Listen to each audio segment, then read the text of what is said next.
Hello, everyone. It's Sunday, Easter Sunday, April 12th. Hope the Easter Bunny was good to everyone out there today, and hope everyone got a lot to eat. I am stuffed.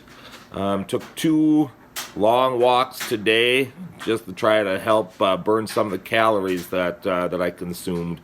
Way too much ham, potatoes, bread, dessert, all that good stuff. So I'll probably be paying for it the rest of the week. I'm pretty sure I gained probably about 25 pounds today. So, anyways, hey, I'm going to read to you yet another chapter and hopefully have it posted by tomorrow.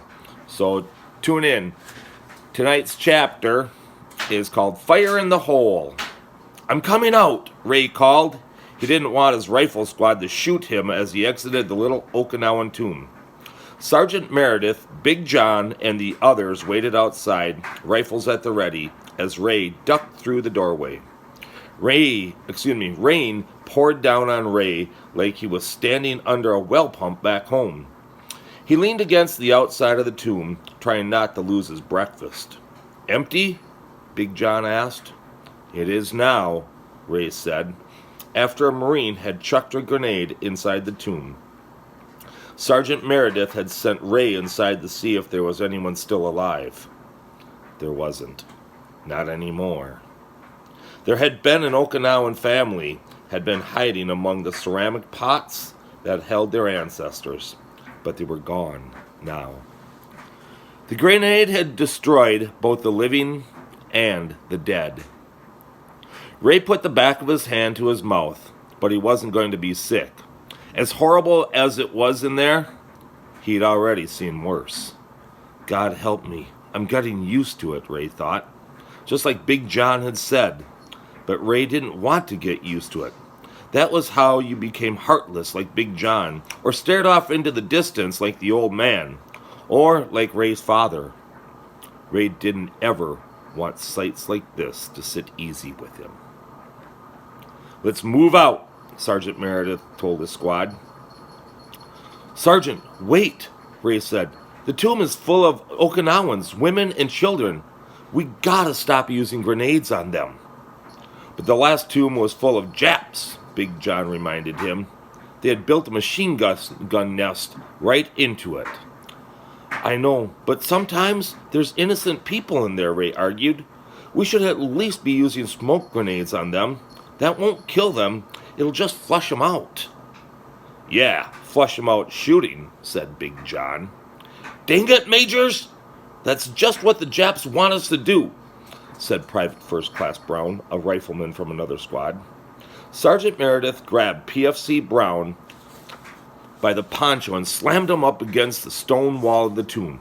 "You don't ever call that boy by his last name again," the sergeant barked. "Do you understand me, Private?" Sergeant Meredith thrust Brown up against the tomb once more, knocking loose his helmet. Rain poured down on the private's head as he nodded, eyes scared. Sergeant Meredith turned on the rest of the squad, and they all took a step back. "It's Ray or it's barbecue, but never Majors. Do you understand me? The next joker who says it gets the nickname General." General is like an officer, and the Japanese would try to shoot the officers because the officers were kind of the leaders, so no one wanted to be called General. Another Marine snorted at the idea of a death wish for a nickname, and Sergeant Meredith let go of Brown and glared at him. "You think I'm kidding?" Everybody found somewhere else to look. "We use smoke grenades on the tombs from here on out," Sergeant Meredith told them. We don't, none of us wear this uniform because it's easy."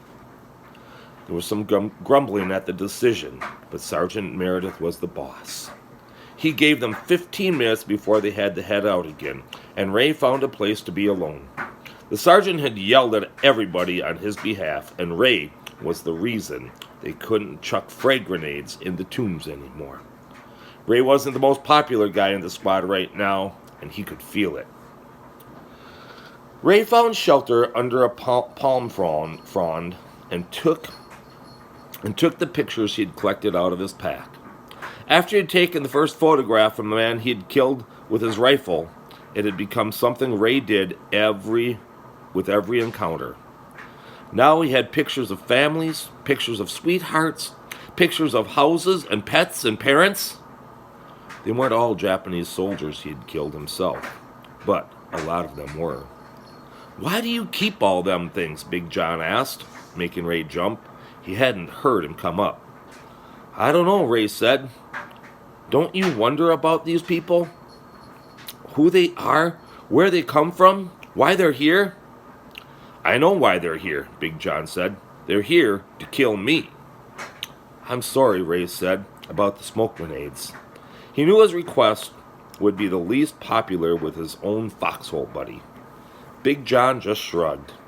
"Like the sergeant said, we ain't Marines, 'cause it's easy," he grinned. "Should have nicknamed you Soft Spot. Come on, Barbecue, time to move out. Hopefully this dang rain will let up soon." The squad gathered near Sergeant Meredith, and they were all about to move out when they heard a distinctive pop.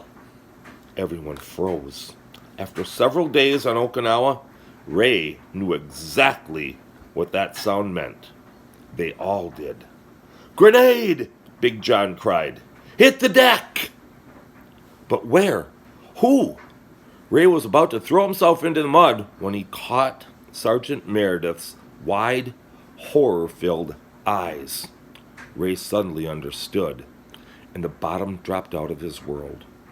One of the grenades in the sergeant's belt pouch had activated by accident, and it was going to explode in less than 5 seconds. Holy cow.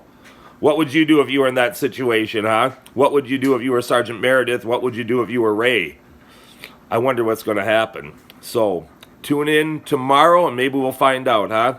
Again, happy Easter, everyone. And I hope you're having a great weekend, a good night. All right, take care. Bye.